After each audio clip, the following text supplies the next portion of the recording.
Sometimes the stars align just right and the thing you need the most is the thing that is most available.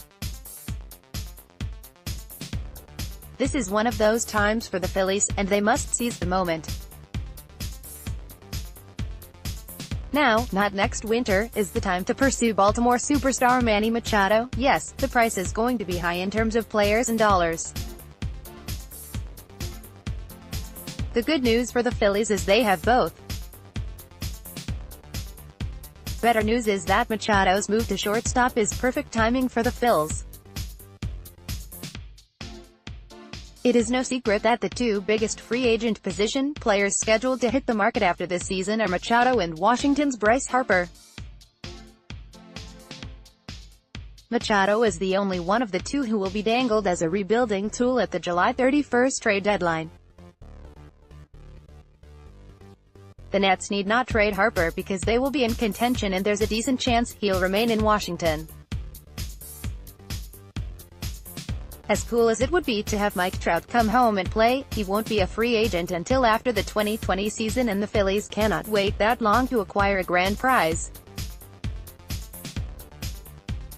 Before we address what it might take to get Machado to Philadelphia, let's point out how valuable he would be in the middle of their infield and the middle of their lineup.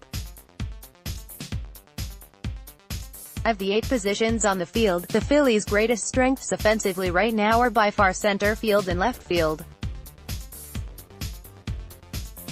Odubel Herrera not only leads the majors in hitting, but he also is first among all National League center fielders with a .978 OPS.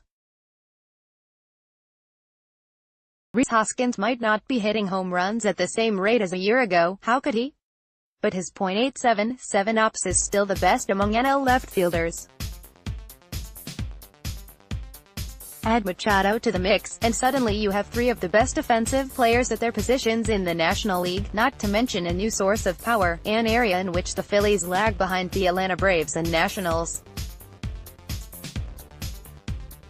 I'd argue that the Phillies need more hitting than pitching if they want to compete with the Braves and Nationals for the NL East title, although adding a lefty such as Cole Hamels at the trade deadline would be welcome, too.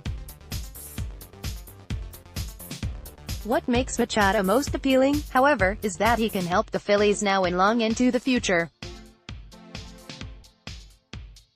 He will not turn 26 until July, so he is less than 2 years older than Scott Kingery and less than 3 years older than J.P.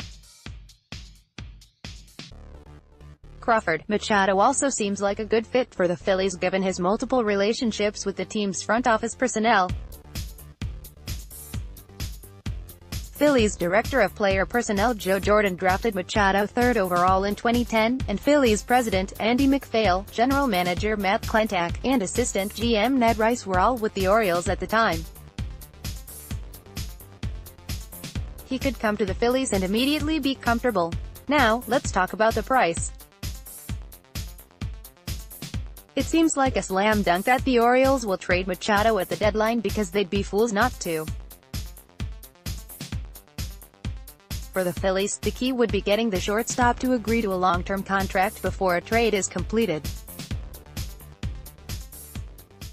What's the price for a 25-year-old superstar? 10 years at $250 million? That's likely the lowest price. It could cost as much as $300 million for a 10-year deal, which would match the $30 million per year the Phillies are paying Jake Arrieta. Giancarlo Stanton was 25 when he signed his record 13-year, $325 million deal with the Miami Marlins in November 2014. You can call former Marlins owner Jeffrey Loria an idiot. Lots of people have for offering the deal, but the Yankees were also willing to take on Stanton's contract and it is never a good idea to call the Yankees idiots. Working in Machado's favor is the fact that a superstar shortstop is even more valuable than a superstar outfielder, although a shortstop is also more likely to get hurt because he is involved in more plays on the field. That fear, however, has been allayed some by the rules that have greatly decreased the severity and frequency of takeout slides. Anyway, the Phillies, who rank in the bottom third in payroll and have future contracts committed to only 6 players, have the money to sign Machado. They also have the players. It makes sense that if the Orioles are about to lose their shortstop that they'd like to get a young shortstop to replace him. Crawford would certainly be available. If the Orioles also want Kingery, the Phillies should be willing to do it.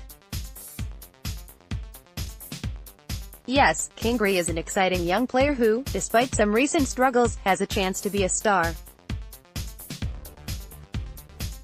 Is he ever going to be Manny Machado? Highly unlikely.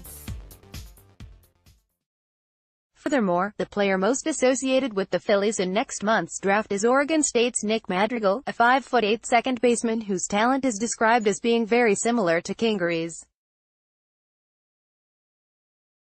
Would the Phillies also be willing to part with prized pitching prospect Sixto Sanchez? If not, they could offer a list of other pitching prospects and let the Orioles choose one.